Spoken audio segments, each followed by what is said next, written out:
All right, this afternoon we are in Daniel chapter number 8. Daniel chapter number 8. This is just a little, not bad, but just a little more complicated.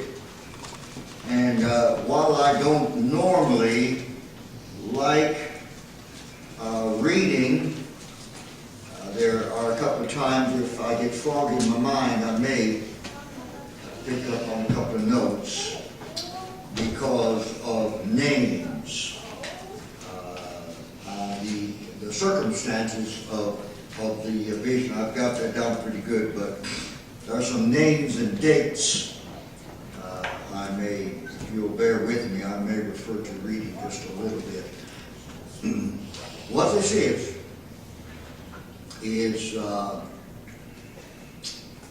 history that's past, that really happened from about 300 to 160 BC. But one of the personalities is also a type of the Antichrist. So, I'll make it real interesting. You won't get bored. It won't be just bad names and statistics, but admittedly, chapter 8 is one of the more difficult chapters. Now, even though it is pretty far, like about 75% into the book, 12 chapters, this really happened, the vision occurred about 550 BC, before Belshazzar.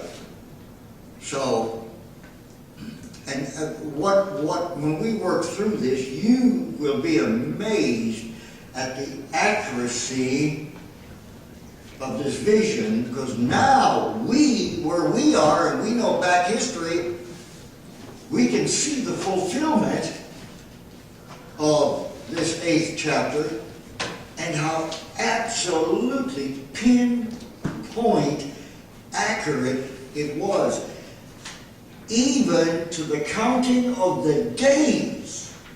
I mean, to the very day. So, anyway, let's walk through it, and if I get if the old brain isn't doing what it's supposed to do, I may read a little bit, but you'll enjoy it. Daniel 8, in the 3rd year of the reign of Belshazzar. Well, of course, by now, in the actual time frame, Belshazzar is long gone, but this vision refers back to the 550 era. A vision, one of the several ways in which God spoke, appeared to me, even unto me, Daniel. After that which appeared unto me at the first, now that would have been chapter 7, the beast vision, which was a remake of the statue image. And I saw in a vision that it came to pass when I saw that I was in Shushan, in the palace, which is in the province of Elam. I saw a vision, and I was by the river Ulai. This would be northern Iran today. This was the winter home of the kings. A very beautiful, beautiful part of the world. I would liken it to, well, I don't know how many of you have been to the southern end of the Rocky Mountains, in the Cloudcroft region, but it's mountains, a river, a beautiful, lush, green valley. What you see of the Middle East on TV is not all there is. Some of the Middle East is absolutely beautiful.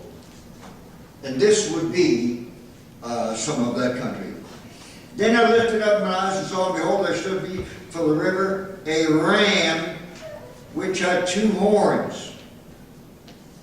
Media, Persia, of which Persia was the more dominant. And the two horns were high. In other words, supreme power. But one was higher than the other. Media, Persia. Persia was the stronger, and the higher came up last of the Media-Persia Empire. Media started out the strong one.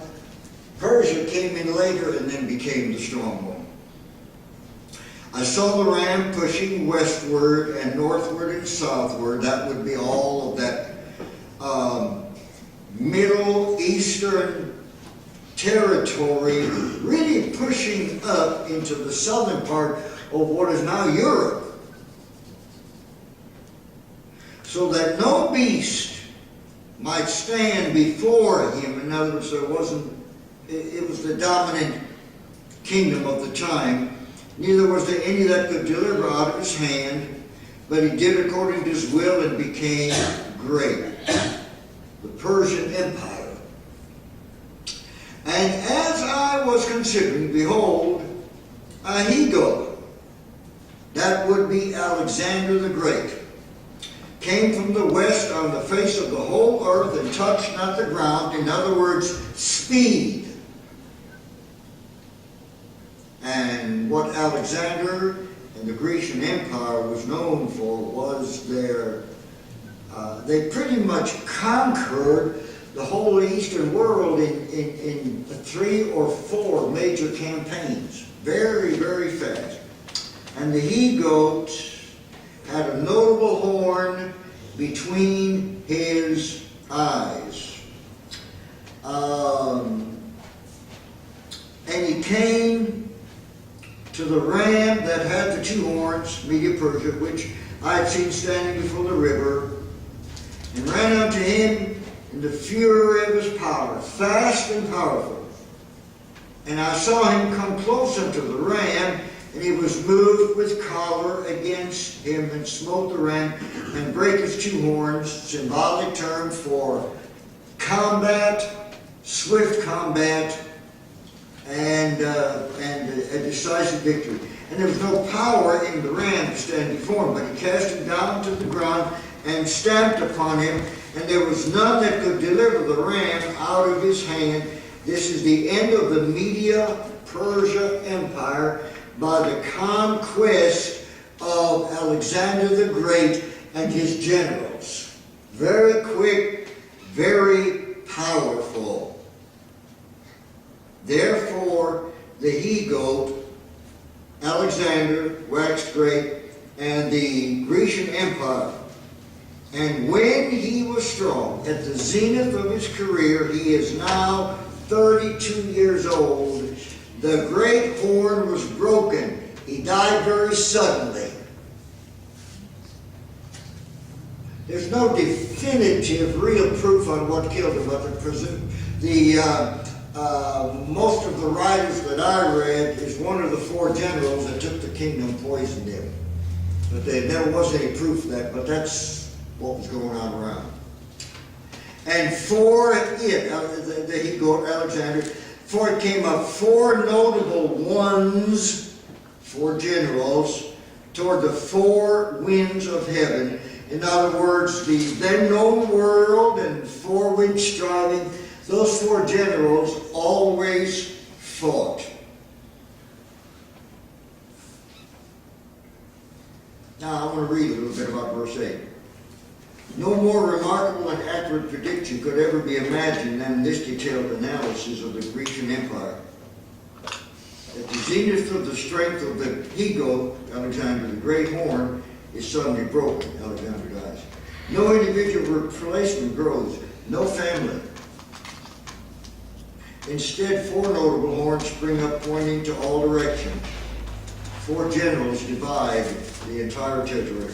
The breaking of the notable horn is reference to the untimely death of Alexander in 323 BC, early 30s, at the apex of his strength. His kingdom is divided among his 4 generals, Ptolemy, Cassander, Lysimachus and Seleucus the first.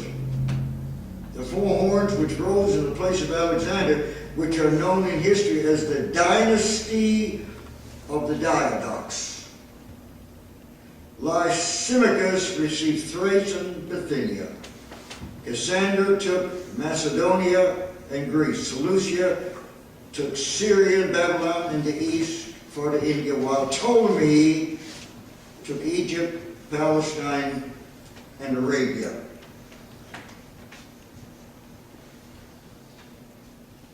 Verse 9.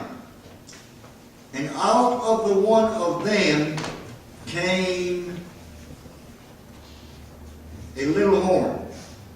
Now this word gets confusing. There are two little horns in Daniel. Chapter 7, that is the Antichrist of the future. This little horn is Antiochus Epiphanes, which means Antiochus the madman, because he got mad at Jerusalem, went in and killed 500,000 Jews.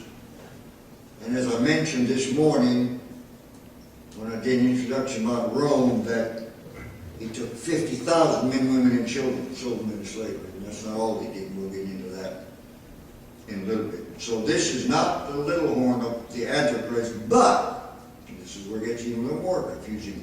He is a picture of the real little horn, the Antichrist, which is to come. So why is he here also called the little horn? Because he started very small. No one knew what he was till he came to power, which, by the way, I believe will also be the way it is with the Antichrist. He will wily his way in before anybody knows what we've got. And of course, as believers, we don't believe we'll even be here for that, thank God. So this little horn, Antiochus Epiphanes, which waxed exceeding great toward the south, toward the east, toward the north, and the pleasant land.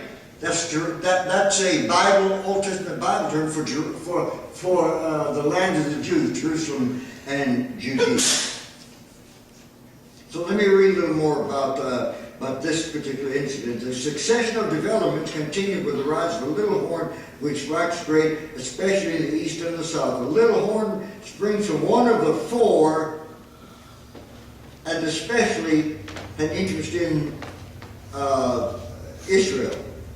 This little horn is Antiochus IV, who was later nicknamed Antiochus Epiphanes, Epiphanes meaning madman. He is the eighth in a long line of Seleucids who governed Syria from a capital in Antioch. A ruthless, godless, evil, murderous succession of wicked kings, of which Antioch ended up being the worst. This Antioch ruled from 175 to 163 BC as the little horn. He should not be confused with the little horn of chapter 7, who is the Antichrist of the end time. Though he does portray the Antichrist of the end time. However, Antioch is a type of the Antichrist. In bitter reprisal against the Jews, because he wanted permission to march his army through the land of the Jews for conquest, and they resisted him. They said no. So he unleashed his fury. Antiochus attacked Jerusalem, killing 50,000 men, women, and children. He sold an additional 50,000 people into slavery.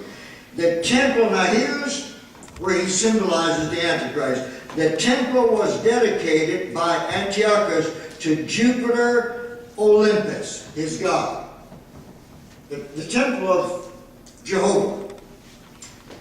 And on the great bronze altar, which where sacrifice was made, he offered a sow, a pig, which of course just infuriated the Jews that he would do that.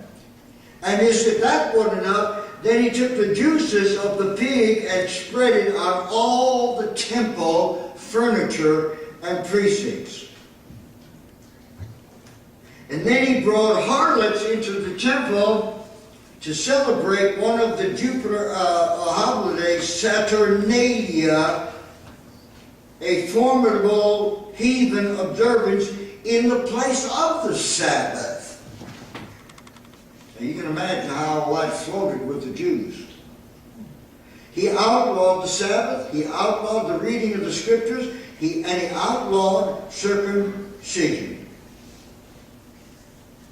Now all of that is pictorially described when I read verse 10 through 12, which I'm going to do right now.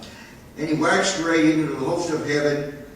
Just meant he became, of the four kingdoms, this one became the greatest. And by the way, became then the Roman Empire. And he cast down some of the host and the stars to the ground and stamped upon them. That would be the killing of Jews. Yet he magnified himself even to the prince of the host. He defied God. And by him the daily sacrifice was taken away. He offered a pig instead. And the place of the sanctuary was cast down. He totally defied and desecrated the temple. And the host was given him against the daily sacrifice by reason of transgression. He used the power of his office and his army to persecute the Jews. And it cast down the truth to the ground, no more scripture reading, and it practiced and prospered. Now, in verse 11 and 12, well, really verse 10 through 12, there he is a type of the Antichrist. The Antichrist also will wily his way in. The Jews will figure out who he is in the middle of the tribulation period. Before then, he helped them. After that, he'll turn on them. And it'll be the worst Holocaust the Jews have ever experienced. And then he'll put, not a pig, he'll put himself on the throne in the temple. And instead of doing the pig, he will demand to be magnified. Of course, the Jews their eyes will be open, they'll say no, and then it all goes downhill from there. Now then, verse 13. Then I heard one saint angel speaking, and another saint angel said unto that certain saint which spake. Now Daniel hears two angels speak. How long shall be the vision concerning the daily sacrifice and the transgression of desolation, to give both the sanctuary and the host to be trodden underfoot? First of all, that was a literal event then, which is also a foreview of a literal event that is yet to come.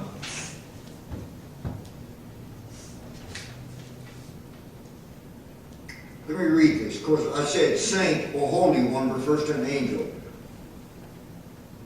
The question is, how long will Antiochus continue to treat the temple like he's treating the Jews? And the answer in verse 14, he said unto me, 2,300 days, then shall the sanctuary be cleansed. In other words, that will continue for 2,300 days. That was literally fulfilled in the time of Antiochus Epiphanes. Let me stop there to say that there arose a reformer whose name some of you who study the Bible may recognize, Judas Maccabeus.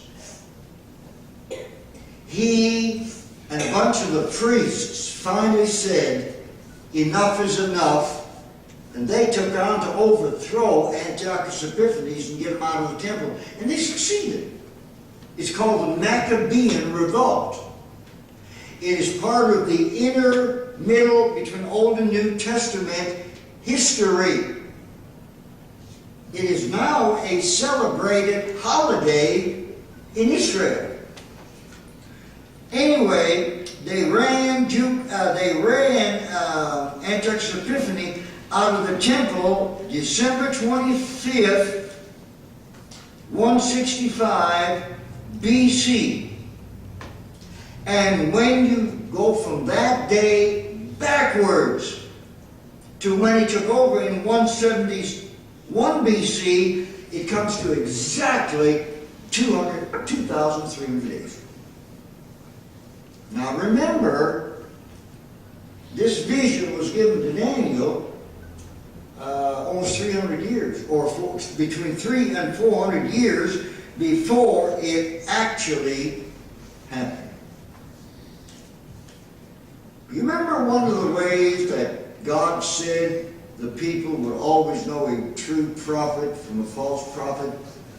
He said, if the thing come to pass that he's prophesied, he is my man. If the thing does not come to pass, he's a counterfeit. Well, Daniel was unquestionably the man of God. Okay? So, what we can, and I'm going to go ahead and go to verse 27 because we have time, which pretty much is a play out with a few additions of what I've already done, so it won't take long. Here's what we know, that there will come another Antioch Epiphanes. We don't know who that is. We who are pre-tribulation rapturists believe the church is going to be gone before all this happens. We'll never know who that is, but there will come a man to power that will rule, begin in the Middle East, and then go from there. And but his days are also numbered 3.5 years. It will be according to the book of Jesus and the book of Matthew. It will be what's called the year, 3.5 years of Jacob's trouble. It will be their worst persecution. It will end, and the trouble of this world will end when Jesus Christ with believers comes back from heaven. Those are literal events. And the fulfillment will be as literal to the day as what I just explained. So, let's go to verse 15. It came to pass when even I, Daniel, had seen the vision and sought for the meaning, then behold, there stood before me as the appearance of a man. That would be an angel. It takes the Holy Spirit to explain the Bible to us. Nobody gets the Bible without the Holy Spirit. It's a spiritual book for spiritual people. And I heard a man's voice between the banks of Ulai, the river, which called and said, Gabriel, make this man to understand the vision. Here is the introduction of Gabriel in the Bible. And he is sent to explain the vision to Daniel. So he came near where I stood, and when he came, I was afraid and fell on my face. Every time, not every other time, not every third time, every time, there's a heavenly vision. There's an appearance of a personality from beyond this life, whether it be an angel, as in this case, or a theophany, a pre-incarnate appearance of Christ. People faint. They're one in the glory, hallelujah, pew jumping, hand clapping. So he came near where I stood, and when he came, I was afraid and fell on my face. But he said to me, understand, O son of man, for at the time of the end shall be the vision. First of all, this never happened in Daniel's lifetime. This happened several hundred years later. But the final fulfillment of this vision is even yet future.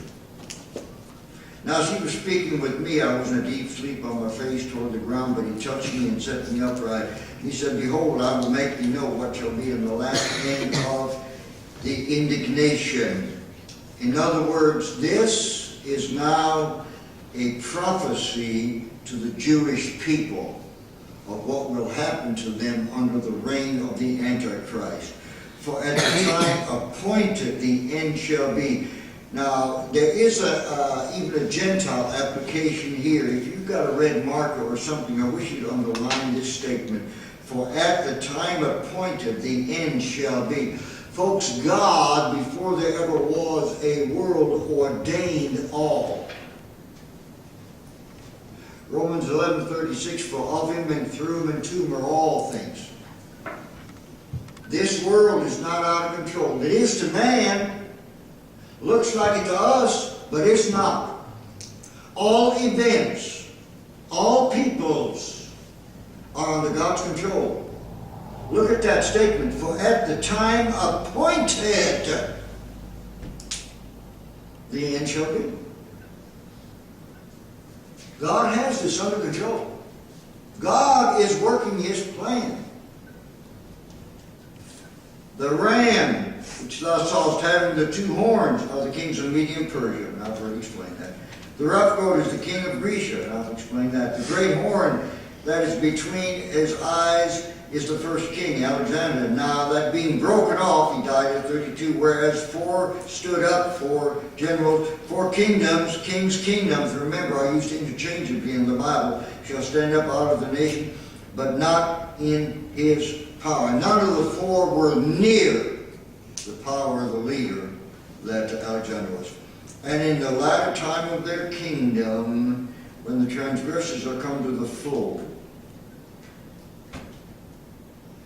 at the end of the 4 kingdoms, the Seleucians became the stronger ones. Antiochus came up. He was defeated in the Maccabean revolt, the king of fierce countenance. Now we have gone in the early part of verse 23 from Antiochus to the latter part of verse 23 to the Antichrist. I know that gets a little sticky.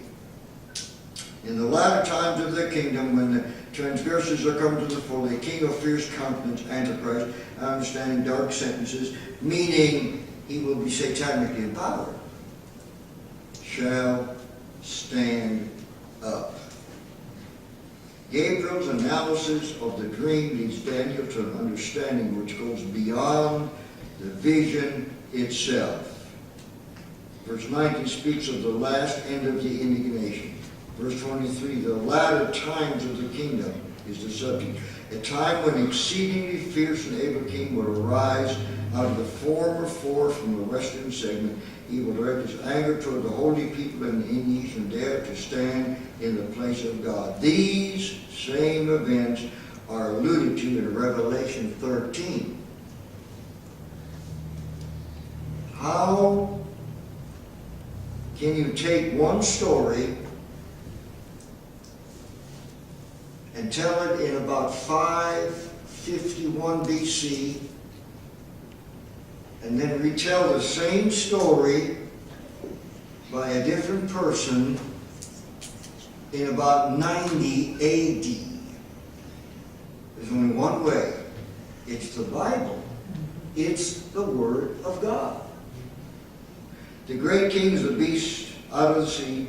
Out of this king shall be broken without hand. In other words, God will come back from heaven and strike him. Daniel is further informed that his vision will be shut up for many days. So, and in the latter times of the kingdom, when the transgressors are come to the full, the king of fierce countenance and understanding, dark sentences shall stand up, the Antichrist. And his power shall be mighty, because he will be satanic inspired, but not by his power, Satan's power, not his own. He shall destroy wonderfully, in other words, mightily, and shall prosper and practice, and shall destroy the mighty of the holy people. The greatest slaughter of the Jewish people is yet to come. And through his policy also, he shall cause craft to prosper in his hand, witchcraft.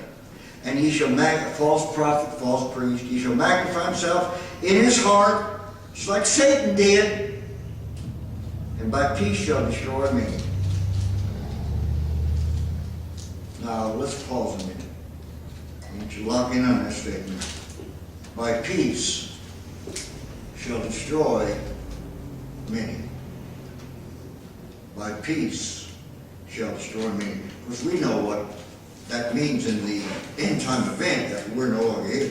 He will come in and befriend the Jews and build their temple, and they'll think, my goodness, what a wonderful man he is, until he sits down on the throne, and then literally all hell breaks loose.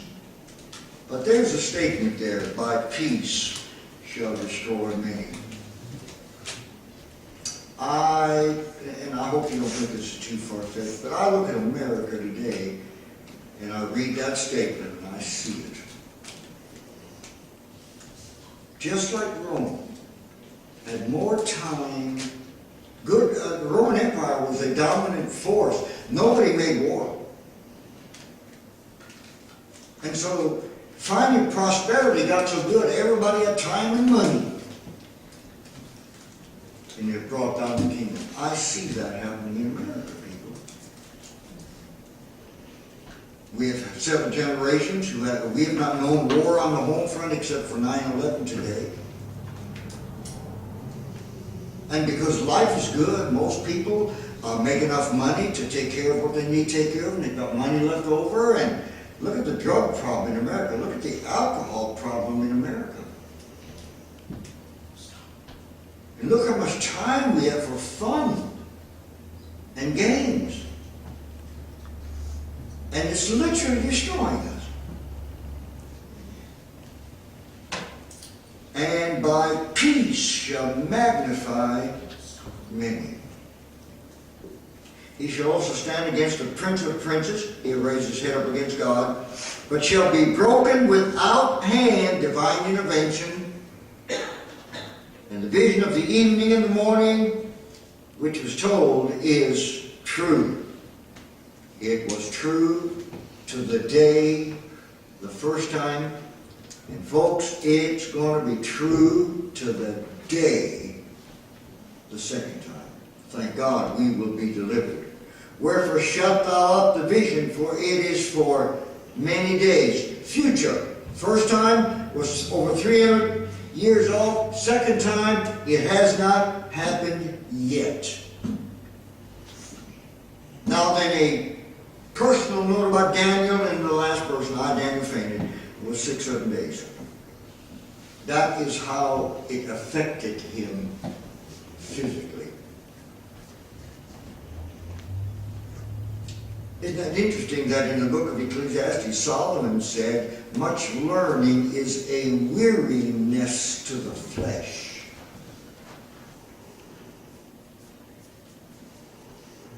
Did you know some of many, I should say, of the great minds, physically and spiritually, deep thinkers, deep students, all suffer from depression? Spurgeon did. Arthur Pink did. Others. By the way, you think David didn't suffer from depression? Read the Psalms. Paul said, I die daily. I mean, this seriously affected Daniel. Daniel fainted and was sick for 7 days. By the way, we hardly understand and realize and comprehend the price that the men of God paid for us to have a copy of the Scripture. We really don't. But those before us paid a heavy price for us to have this book that I have before me today, for which we need to thank the Lord. Afterward I rose up and did the king's business, and I was astonished at the vision, but none understood it. Not Daniel understood it, but no one else understood it. And let me broaden that out and I'll be done. None understood it. The world don't. Unbelievers don't. Unbelieving government leaders don't. It's actually possible for the children that are sitting here in this auditorium today to know more about future events and future history than the kings of the world. Because you're teaching your children the Bible, and unbelievers don't want to read the Bible. It's amazing. By the way, out of the mouth of babes, God shall speak. All right. So there we are. This is chapter number 8. Next week, a wonderful study. The prayer of Daniel. The prayer of Daniel. All right. That's where we will stop. And let's stand. And thank you for coming back this afternoon.